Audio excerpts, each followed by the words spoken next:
Today on the Cameron Journal podcast, I am joined by Clint Sabom. He is the author of a new book called Panic Magic. It's a hero's journey of a tormented magician rather, who gets recruited by an intelligence agency. We're excited to hear more about that and his whole process in writing it and all this sort of thing. So, welcome, Clint, to the Cameron Journal podcast. Thank you. Thank you. It's an honor to be here. Thanks for having me. Excellent. Well, why don't we start from the beginning? Why don't you tell us a little bit about yourself and how you got into writing? Sure, sure. I've kind of wanted to be a writer all my life. I remember being 8 years old and telling people I wanted to be a writer, but for most of my life, I just wrote a lot of poems. I wrote a lot of poetry and published the poetry in literary journals. And sometimes I just give the poetry away. I'd write poems for people. So that was kind of my dominant thing. But I always kind of wanted to write prose, but I never quite found my voice. And lo and behold, in my 40s, began to find my voice in prose. And I liked the genre of urban fantasy very much. So I wanted to create a novel of urban fantasy, and Panic Magic came out, and it just flowed out of me. It was a magical process writing the book, and I was so happy doing it. And like you said, I'll give a little bit more background, but it's a hero's journey of a tormented magician who's deeply traumatized from sexual abuse, but he has the power to levitate. He performs at shows, asking the audience to check them for strings or wires in order to prove it's true levitation. He gives mysterious monologues in between his levitations, and the monologues were the favorite part of the book that I wrote. But the main character also slips into a lot of surrealistic visions, and I liked those as well. And he undergoes a lot of magical battles with dark magicians. His shows begin to attract people because obviously anybody that has the power to truly levitate would attract a lot of people that might be even scared of him. And so at that point, intelligence agencies recruit him to work for them, and his kind of career just becomes huger and huger. And it's goes to the point where it all culminates in him doing a show in front of the Lincoln Memorial. So, he's recruited first by the FBI and then by the Pentagon, and so it's kind of got a thriller element to it too. And I'd like to say it's a page turner. That's what I've heard from people who've read it so far. It's just been out a little bit, about 3 weeks, but I'm getting great feedback on it that it really kind of keeps you turning the page. So No, glad to that's hear that. fantastic. Yeah. Where did you get the idea for this from? Oh, that's an interesting question because it's almost like I have no answer to that. I'm not really, really sure. I Hmm. think it's because I've always been interested in magic and mysticism and spirituality, and I've always been interested in the surrealistic movement. Andre Breton in France wrote the Surrealist Manifesto in the 1920s and kind of started the Surrealist movement. And I've always been very much into that and very much into magic and mysticism and certain things about the occult. And so I've always had an interest in that. And I wanted to put it in a book, and I wanted to write it in the first person because I found it easier to write that way. And so it just kind of came, and I didn't know exactly where I was going when I started either. I didn't have the grand scheme. It kind of just wrote itself, basically. No, I'm really impressed with you writing it in first person because first person is I write in third person omniscient all the time. And so first person is a struggle. So when I did my short story collection, an unfinished coloring book, I wrote a story in first person kind of as a bit of a challenge because because it's so limiting sort of thing, and to kind of learn how to work within that You're limitation breaking sort of up a little thing. bit. That's got to be on your end. Okay, I hear you now. Yeah. Okay. Hang on. All right. No, I hear you fine. Um, okay. Well, did you hear my question then? No, I didn't hear the question. I missed that. Sorry about that. Okay. Um, was saying that I'm really impressed that you wrote in first person because it's so limiting. And when I had done my short story collection, I decided to write a story in first person, in order to kind of challenge myself to it because I never do it, and it's so limiting. How do you find working within the limitations of writing from the first person perspective? Well, I kind of find it to be something that kind of reveals itself, and things have to be revealed to the main character as they happen. For me, it's just kind of like it's easier for me to visualize the first person, because at first I start visualizing myself, but then it turns into a different character and it becomes almost some like heroic version of myself, or some very fictional version of myself.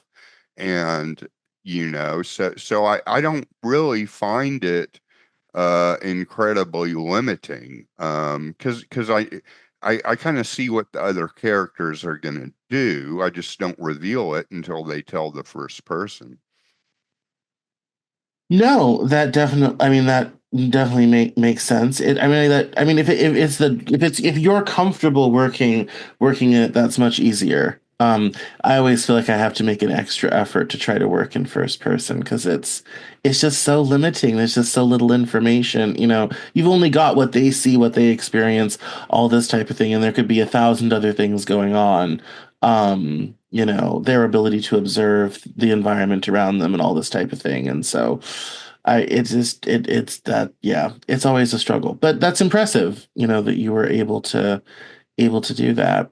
I know you said the book wrote itself. Did you go into it with any plan, any outline, or did you just sit down and write it out?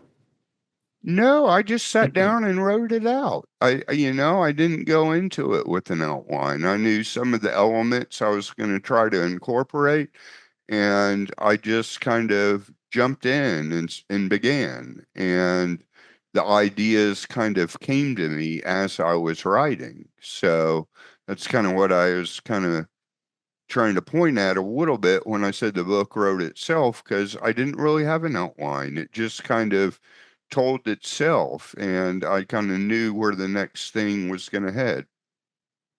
Yeah, which I think is even more surprising because you just kind of came up with this. It didn't have a lot of you didn't ha there's isn't there it just kind of came to you as an idea. There wasn't a lot necessarily to it. You didn't have some big creative process or anything like that. So yeah, so that's definitely it sounds very organic coming. It sounds like it came out of you in a very organic way. Definitely organic, very organic. Yeah. So kind of getting into process and everything, what does a writing session for you look like? How do you sit down and get the words on the page? Well, I sit down on my keyboard and I go. Sometimes what I would do is Andre Breton wrote this surrealist fictional novella called Soluble Fish in the 1920s. And got very disconnected kind of images coming together, and one could even say it doesn't completely make sense or even follow the laws of reality. And I would read that, and that would kind of get me into the word flow. And then I would get into the word flow, sit down on my keyboard, start writing, and I'd write, about 5 pages or so. Then I'd take a cigarette and coffee break for about 10 minutes. Then I'd come back and write 5 pages more, and that's kind of how it all unfolded. No, no, that's very, very simple and very straightforward. Some people have long, complicated processes. It says here in your bio that you studied literature in Budapest, Hungary. I wanted Yes. to ask about that. How did that happen? What was that like? Tell us a little bit about it. Well, that was a process of me deciding I wanted to study abroad first, and then reading a book about Budapest written by an expatriate that lived there. Man, I've kind of forgotten the author, but it was a book about expats living in Budapest. I got real interested in Budapest and I applied for a Gilman scholarship to study there. And I got the scholarship. And so I was very pleased to get some money to go over to Budapest, Hungary. And it was a very relaxing time. The culture's certainly very slower and more relaxed than America is. And so it was a very enjoyable time. And I would even, take some breaks and go to this Turkish bath house they had with different temperatures of water and whirlpools and multiple steam rooms, multiple saunas. And then when you were kind of done and all super relaxed, they even had a room where you could go and lay down and take a nap. And it was very cheap, the trade-off of dollars to their currency, at least at that time. I don't know now, but at least at that time, it was a very good exchange rate. So everything was very affordable. No, that's fantastic. That's really cool. What? So you got the idea to study abroad, and from that, just reading that one book. That's. I mean, that's kind of magical. I don't know if it felt that way, but that's a pretty magical sort of thing. So that's really cool. It's absolutely fascinating. What do you think is the biggest difference between poetry and prose? I think prose is a little more cohesive, and obviously it's longer, and it certainly kind of fits with more of a linear way of thinking. A lot of times these days I'll pick up a literary journal and the poems won't even like resonate with me. Like I won't know exactly what they're talking about. They'll be hard to follow, but it'll be published and considered a good poem, but it'll be hard to follow. I think prose is a lot more linear. No, that's certainly true. Speaking of that though, what makes a good poem for you? Oh, a good poem. I think poetry is very much about image and the images you use and how you kind of connect images together.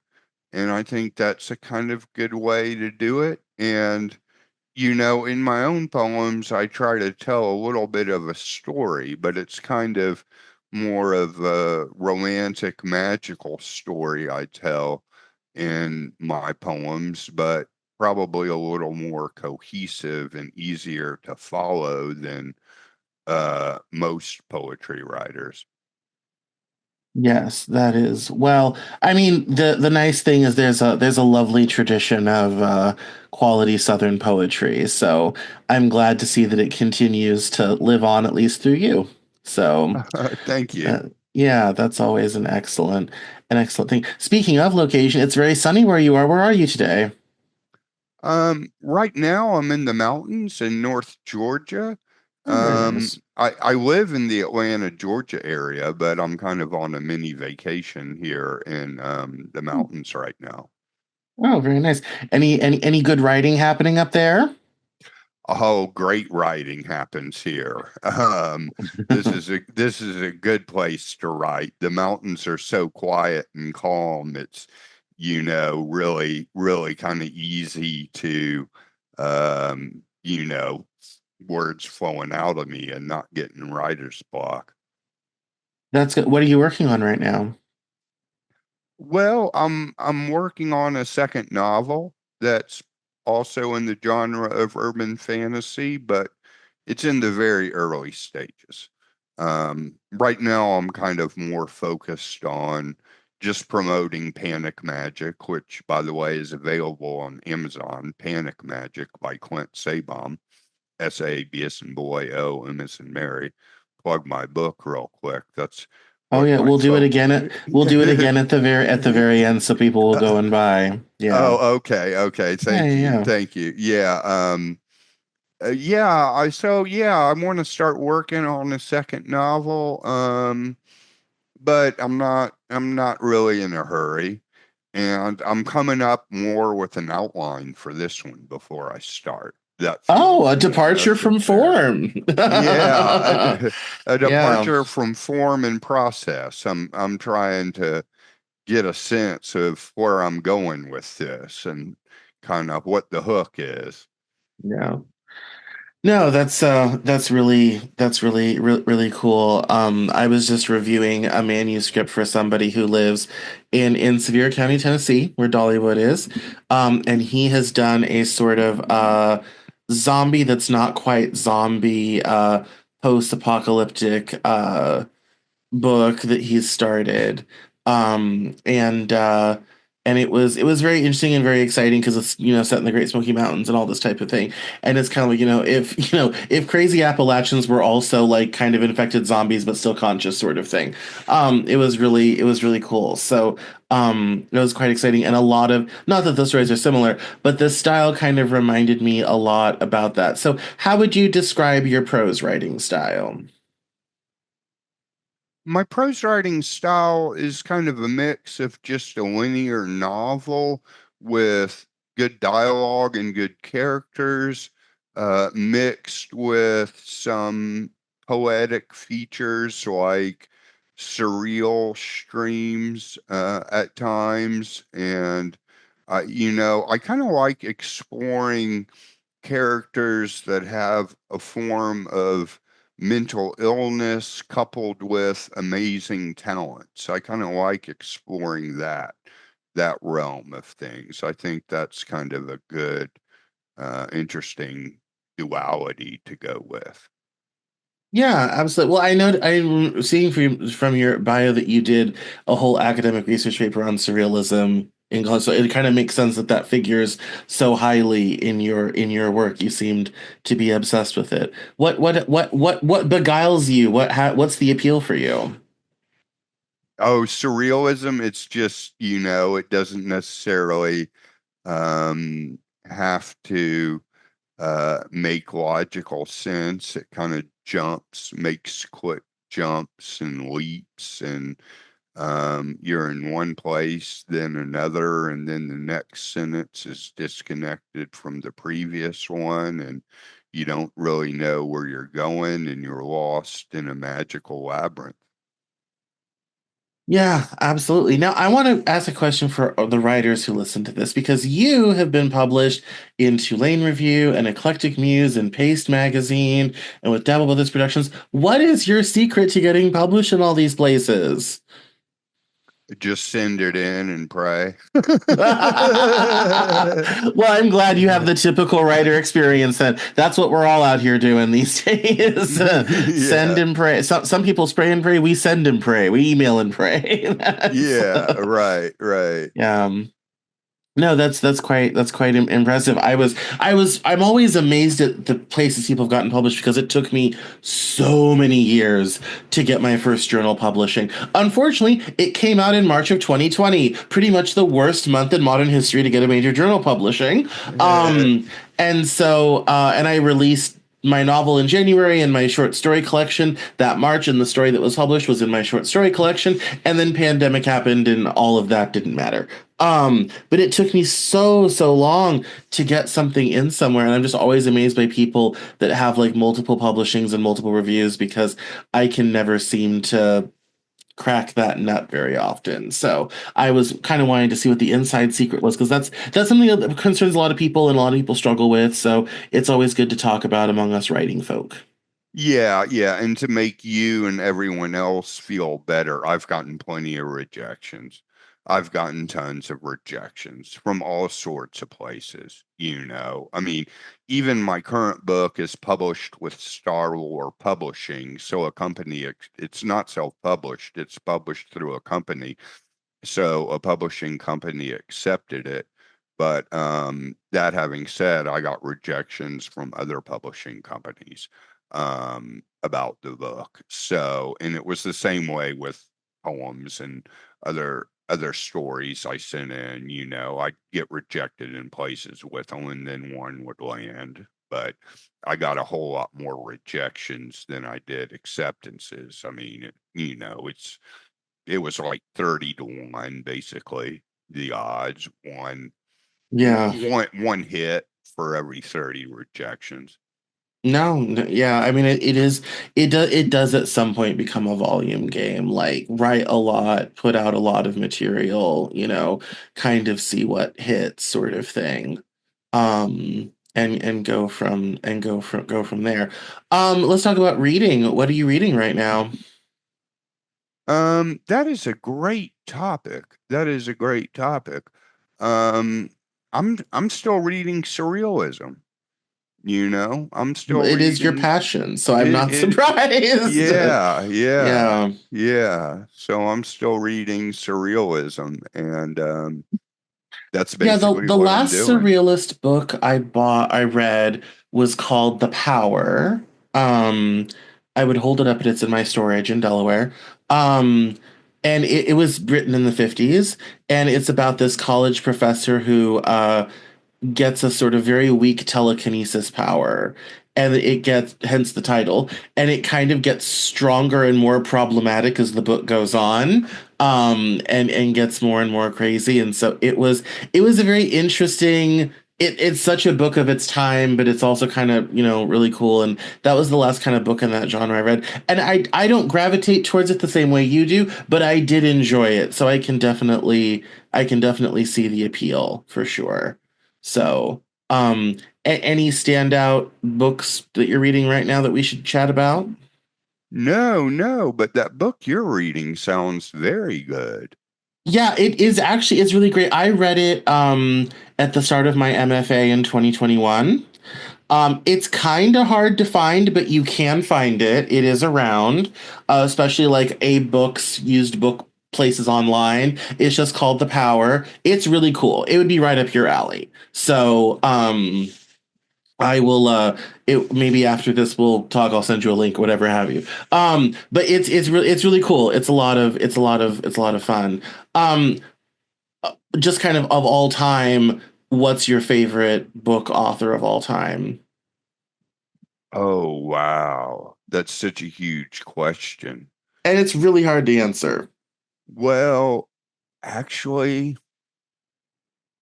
I think with this, I'm gonna go with Walt Whitman, the poet Walt Whitman.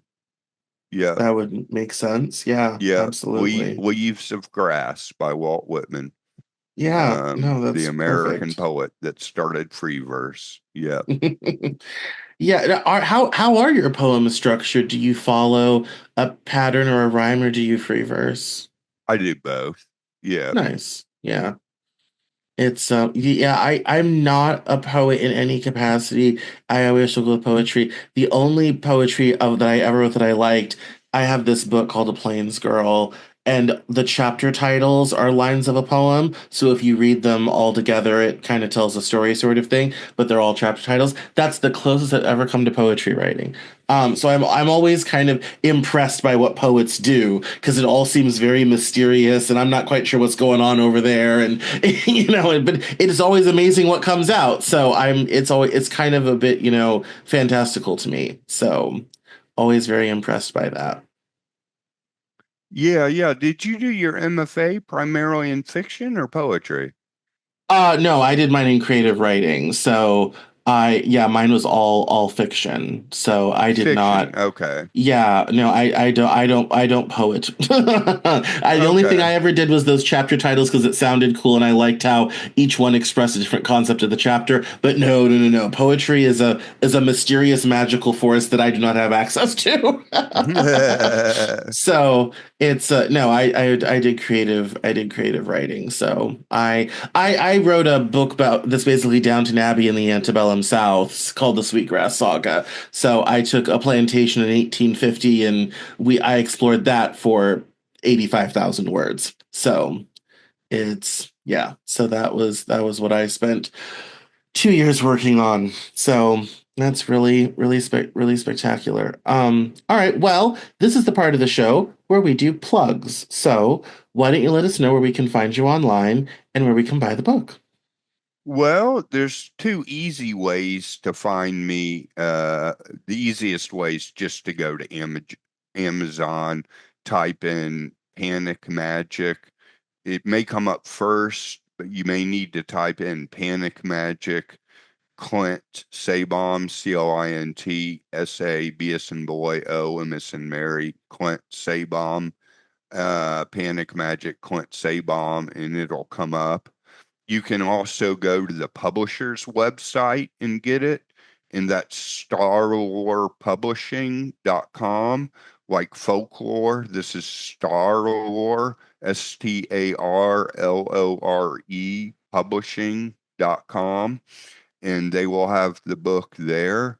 Or you can go to my personal website, is just my name.com, clintsabom.com. And right under my brief bio about the coaching I offer is my book that's a new release. And so that'll be there, just clintsabom.com. Easiest way, just go to Amazon and Yeah. get it. And another author may come up, the guy who wrote the foreword to the book, but he just wrote the foreword and I wrote the book. But he wrote me a very good foreword, so I'm pleased with that. So, Yeah, um, absolutely. Any social channels we should be following you on? um, well, I do have a YouTube page, and it's just under my name.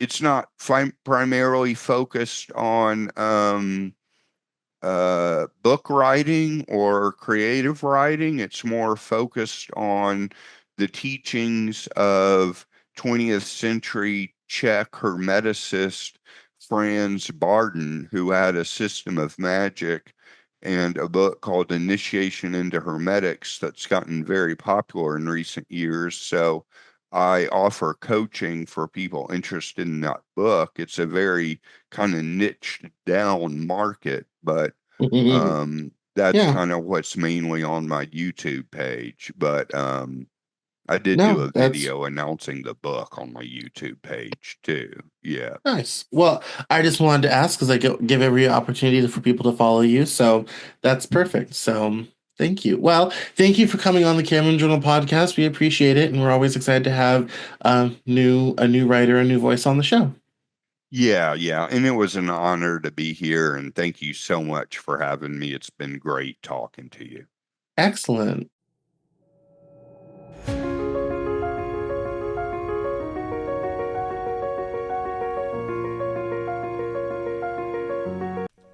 That's all for this episode of the Cameron Journal podcast. Thank you so much for listening. Visit us online at CameronJournal.com. We're on Facebook, Twitter, and Instagram, and I love to talk to my followers and listeners, so please feel free to get us on social media at Cameron Cowan on Twitter, and we'll see you next time on the Cameron Journal podcast.